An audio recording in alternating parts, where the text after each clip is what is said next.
Hey everybody, I'm Georg Rockall-Schmidt and I made a film, he says, looking away. And I thought that I would do a video about it this week because it seems like easy content and I'm very lazy. Alright, so let's crack on into it. Why did I make Collaborator?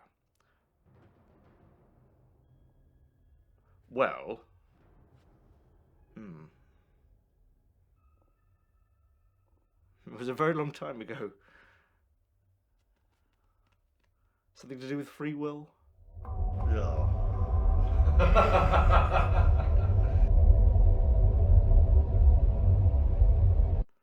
Definitely some part of me making Collaborator was to do with trying to make a low-budget film for as little money as possible while still paying people at least SAG minimum. And I say that with certainty because I did make the film for as little money as I could. So I must have chosen to do that, right? I really can't remember. Welcome to my channel.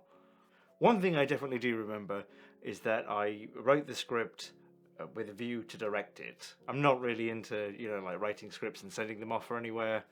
I'm like a control freak narcissist. I want to, they had to stop me from being Anna. So if I'm really honest, why did I make Collaborator? Boredom, I think. Something to do. And that kind of sounds negative, but I don't really mean it in a negative way. I really enjoyed making it. And that may be selfish, but isn't all art selfish, really? And at least I didn't do it like for money or anything. I did it because I was like, oh, you know what I fancy doing? I fancy painting some walls a certain shade of beige and then looking through the lens and going, why is the lens beige too? Fuck. And so on. Yeah, so I'm sure there are other factors into it. I'm sure, there's a bit of after spending so much time tearing others' works down. I wanted to, do something and it not be shit. But yeah, honestly, I did it for the pleasure of it, really. The cathartic, agonizing pleasure of it. Well, hey.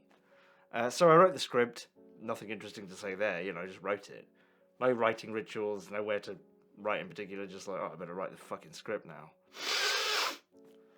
In the beginning, Anna got up because her alarm went off, and then she had a shower, and then she ate a piece of toast. So I wrote this particular script with a view to make it, so I knew before I wrote a word, I better write something that I can actually make for, about 30 grand, which is about what I made it for. Thanks, Kickstarter. So I raised 30 grand on Kickstarter, and the film cost pretty much that, except I bought all the equipment, again, for the pleasure of it. I didn't need to do that, I just thought I would really like to own a nice lens. So after I wrote the script and put the Kickstarter up, one of the first people to contact me was David Willocks, who I'd worked with before. He'd sent me some music before, I think randomly, and it was really good and ended up being maybe in the podcast at some point. Definitely it was the background to a few shill masters, and he said, can I work on your film? And I was like, yes, I was going to ask you, and it was great. But yeah, he was really nice to work with, and I thought his music was great, and I'm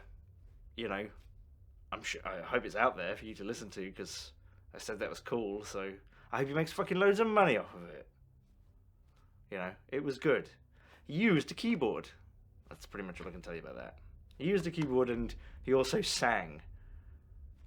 So, the intro music, I asked him to whip up for me to use like 4 seconds of for the truck driving scene. And then I was like, that's fucking awesome. I'm going to use that for the intro of my movie. And also make a different movie. Casting was one of the biggest production mistakes we made. Oh wait, I suppose I should say, by we, I mean I made Collaborator with my longtime wife, Christina, who sat right there behind the counter, like an owl. Anyway, she informs me that casting was tough because we didn't leave enough time, and also there weren't really that many actors around the Indianapolis area, which is where I made this. So, there were some, and Leanne, who plays Asher, was from nearby, but I had to go further afield for other roles than I thought I would. So the lady who plays Anna is not a professional actor, or she wasn't. She might be now. I hope she is. But everyone else, I did the casting thing of, putting up a call online somewhere. Oh, and the people that brought out. Every time. I really respect actors. But if you ever want a smorgasbord of freaks, give yourself an open call. You don't even have to say just like $50 a day. You'll get them. No, actually, weed out the normals and say free. You'll do it for free, won't you? All the people who come, get them in, get them to do a few lines. A lot of them will be normal, for sure. Nothing wrong with it. That's how you start. But some of them will be fascinating. And that's who I cast. The freaks. So anyway, yes, we did auditions for smaller roles. It was exclusively online auditions. So after casting, we started looking for a location. We were looking for somewhere for 6 weeks to do 4 weeks of build time on a set, and then 2 weeks of shooting, and then about 60 seconds to tear the fucker down. And kind of looking all over Indianapolis. At one place I found, right by the freeway, wanted 18 grand for 6 weeks. And they did specify that the studio wasn't soundproofed, so if I wanted to get clean sound, I should consider filming on weekends and at nights. As luck would happen, I lived in the middle of downtown Indianapolis, and nearby there were some studios. Yeah, so I got a place there for like 3 grand for 6 weeks. It was really good. I got a really good deal on it. Thank you to I'm Not Creative LLC. So the location where we filmed was the second story of a converted warehouse.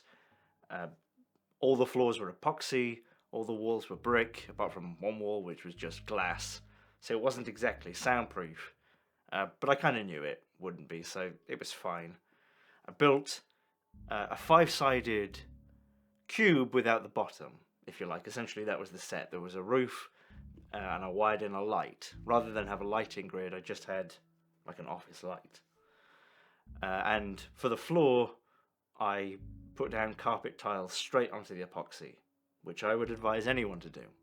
And yeah, it was, it's not my first time building a box. I built a box when I lived in Mexico to do my YouTube stuff in. When I started YouTube, that's where I started, in a windowless box that was so small, because I built it originally for voice recording and then thought, I'll record my face as well. That I had to crawl under the desk. Anyway, I'm good at building boxes that trap heat. And that was for sure the funnest part of the film, because I'm an actor's director, so I really enjoyed being alone for hours and hours a day working with a drill. It's almost like I've chosen the complete wrong career and I should just be somewhere making tables or something, but instead I'm doing this stuff. Fruity and crap. Tables, I respect. So we had the location for 6 weeks. 4 weeks I was building both the set and also the things that hold the TVs up in the compliance room, and occasionally rehearsing in there. And then 2 weeks shoot, and then we took it all down in one day. It was pretty easy. I didn't make it very well. Also, in building the set, I made the wall opposite the mirror movable. So that I think it doubled as the compliance room and the office. The compliance room being the black room with all the TVs in it. You could have worked that out, couldn't you? So for the compliance room, I think it was 12 by 16, but for the office it was 12 by 12. And for one shot of the office, it was 12 by 8. Because I thought, I'll make it more claustrophobic while everyone else is at lunch. And Damien and I, who had turned up by now, moved it, replastered it, and painted it during lunch. So like I say, the wall opposite the mirror was movable, but by movable I mean I had to unscrew it, kick it, screw it back in and repaint it. But I was pleased. There was a ceiling and it didn't fall down or anything. No one got hurt.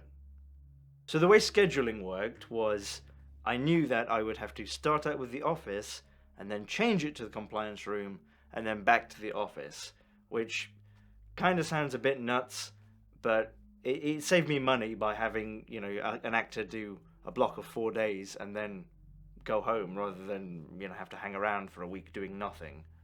So that's why. So it did make sense. By this time, the contracts for the actors had all been signed with the exception of the actor playing Morley. He was the only actor who we were dealing with the agent of. I think most of the actors had agents, but none of them, you know, were talking to us. The actors were talking to us directly because, you know, this is a film made on $30,000. It's really small potatoes. Yeah, and most people were coming on for a few days. So anyway, negotiations sort of went on, and the things they were asking for were things like a back end, which we were going to supply anyway, and they asked for less than what we were going to offer. And this is someone who approached us, right? This is someone who approached us asking to audition, who we flew out, because I liked the guy, flew out, had dinner with the guy, right? He told me about his grandma and all this. And then 2 weeks before shooting starts, oh, Trevor, his agent says, because God knows we can't contact him anyway except through his agent, Trevor really thinks he deserves top billing. And in the contract, his face should be prominent in the poster, at least as prominent so that no one's face is more prominent. So anyway, I didn't say fuck off, but I did say no. And the agent tried to convince us, Christina and I, by saying that, well, if you think about it though, if you look at Goodfellas, Robert De Niro isn't in that more than Ray Liotta, but he did get top billing. Robert De Niro! So anyway, that's how we got Kelsey. Kelsey, who plays Morley, was originally going to play, I think, Syme, and we asked him, please do us a favour, and instead of coming to Indianapolis for 1 day, come for, I think, 5, and do a whole different part. And, you know, he came out gangbusters. He came out so well. He was all over learning about his character. He had this big dossier, you know, where he'd done a lot of his, you know, own work and own backstory, and he completely got it, you know, fantastic. So it all worked out for the best. So the actors had, well, you know, different styles. Leanne was very method. Kelsey was, you know, very quiet and focused. So was Drew. Dominique, who plays Anna, was very relaxed and, you know, got a very sort of let's just do it attitude. And I think another mistake I probably made going through the process was really not rehearsing enough, which was just sort of to do with time and budget. But I wish I could have given them more rehearsal time. But I think they did really well. You know, I really appreciate their efforts. And then we started filming. So I guess I should tell you what I filmed on. It's a camera. So I filmed it on a Blackmagic 4.6K camera, which is, you know, it's fine.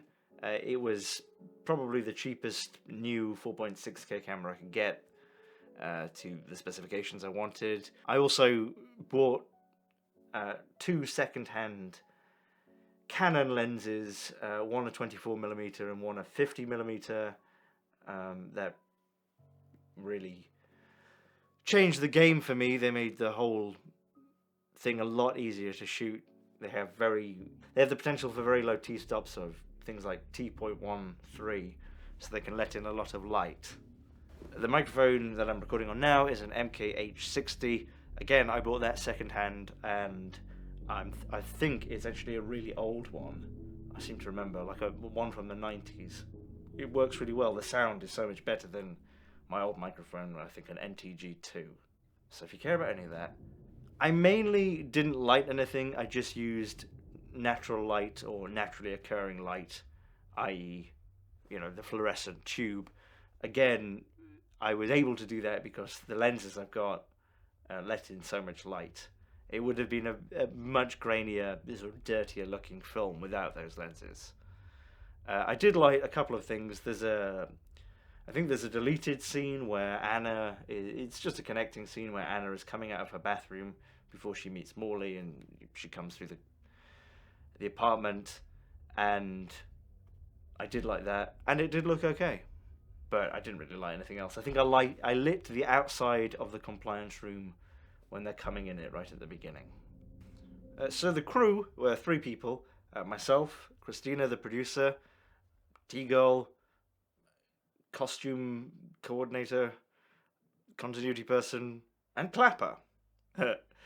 And Damien, my friend from school, who I got to be the sound man despite his constant tinnitus. By constant, I mean he was constantly talking about it. Constantly talking about, can't hear anything. God, worst sound ever, Damien. Damien, you really let me down. No, Damien did great. Damien was basically the sound man et al. He was the sound man, he helped me move stuff, he helped me repaint stuff, he was a trustworthy critical eye occasionally, and he also was probably cheaper than a sound man from the United States because, you know, he stayed with me. And, you know, I paid him in beer. It sounds like a deal, but it's not. Shooting. What can I say about shooting? You know, I got up, walked 3 blocks to where we were shooting, had a cup of coffee, I sort of woke up a bit, waited for everyone to get there, and then I just shot it. Shooting was quick. I was pretty concerned about getting enough coverage, and in hindsight, I wish I had gotten slightly less coverage and slightly more angle variation, but never mind. We had a schedule where we had a day off after the first week, and we also had a buffer day, and we didn't eat into that. We were really quite lucky with the schedule because I don't think we ever really went over. The second day, the Tuesday, was the longest day. I think the actors went home at about 7:30. I think the crew, Damien, Christina, and I, went home at about 9 or 9:30 because we had to take the set down and change it. And then the next day, the Wednesday, I'd scheduled it so that we were getting up at 4:30 a.m. to do the morning shoot where Linnell's is arrested. And the reason I did that was I thought, I'll wear everyone out now at the beginning, because at the end it'll be too late. I'll do it at the beginning so they can be tired throughout. It was genius. Nothing really weird happened on the shoot. You know, it was pretty standard, except on the one day off we had, the Sunday, I got ill. Just me, I got ill. And I can safely say, 100% safely say, it was from Chipotle. On the last day of principal photography, we did the judges scene, so we had to demolish everything the night before to use the entire space, and it was a really nice scene to end with. All the judges I hadn't met before, they'd auditioned, and I think almost all of them apart from Banzer, I think both of them came from Chicago, and they were great. They all got it straight away, just got right into it, and I got loads of coverage of that one. But it was a fun day to shoot. And Damien went home on his aeroplane that night. So, there you go. And then after that, I did other bits of photography. The bits outside, I did later. Anna as a kid, I did later. The box scenes, I did later. And that's about it. Oh, and I think on day 3, the security guard for where we were working came up and was like going on about the set being a fire hazard, and I really thought the shoot would be shut down, and I offered to buy him a bottle of whiskey and never saw him again. So, alright, so post. Oh my fucking post. Well, I'm sorry it took me so long to edit. I had a test screener version done by, I think, May or April of 2020, and that was very helpful. People had lots of interesting ideas and useful ideas and criticisms. Honestly, 2020, 2021, I don't know how much of it I can remember.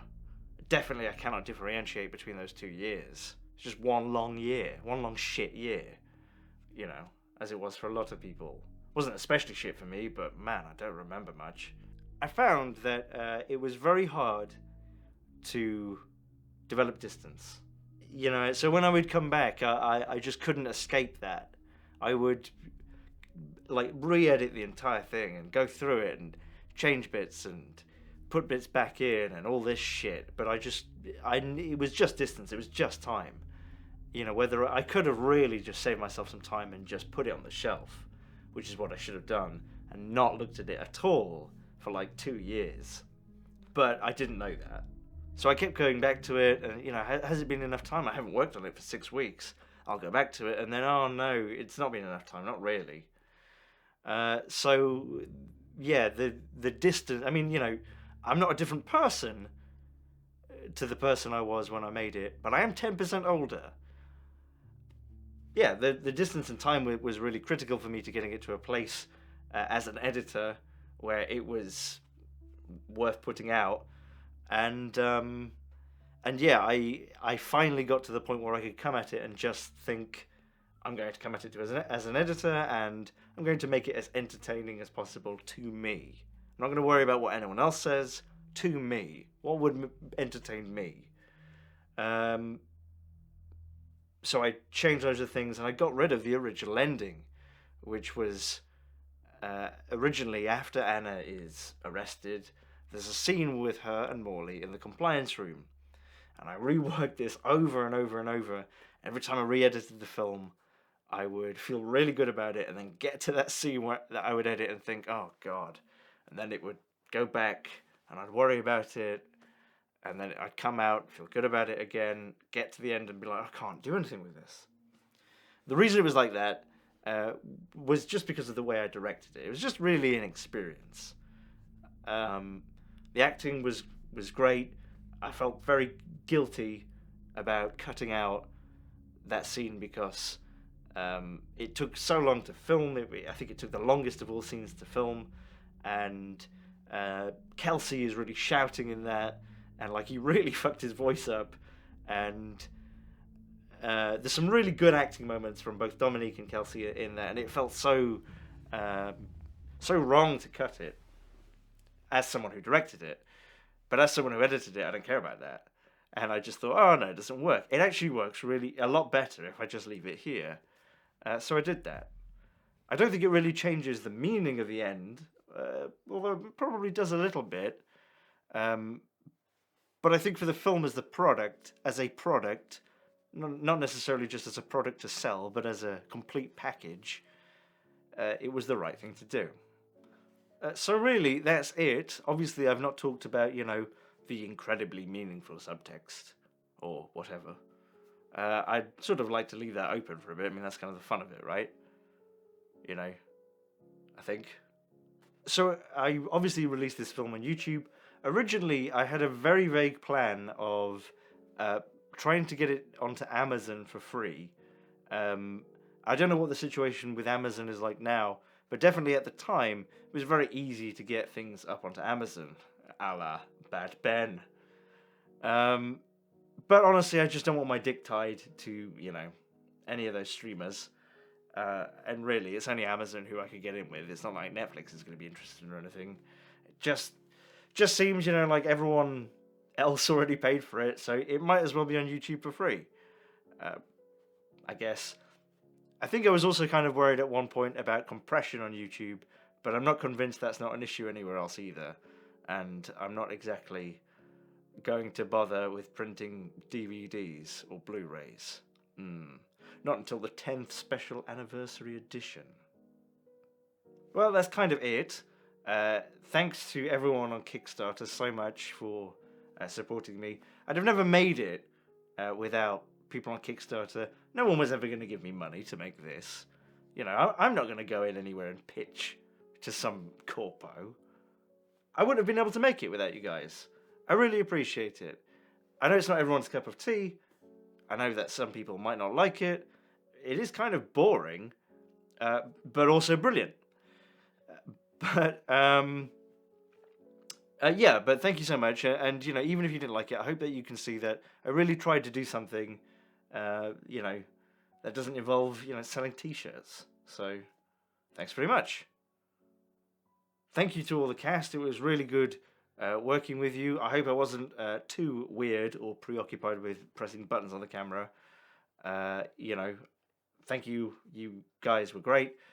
Thanks to David Willocks, the composer. I think he did a phenomenal job. Thanks to Damien. Thanks to everyone, everywhere, ever. It's great. It really actually feels like I snatched victory at the jaws of defeat with this one, because I really thought it was shit not that long ago. And now, I'm like, oh, it's not that bad. There's a win. But ask me in 3 years, I bet I'll hate it. I hope so. I hope I've grown to that point. Bye. Look out for my book about the sassy robots. Bye.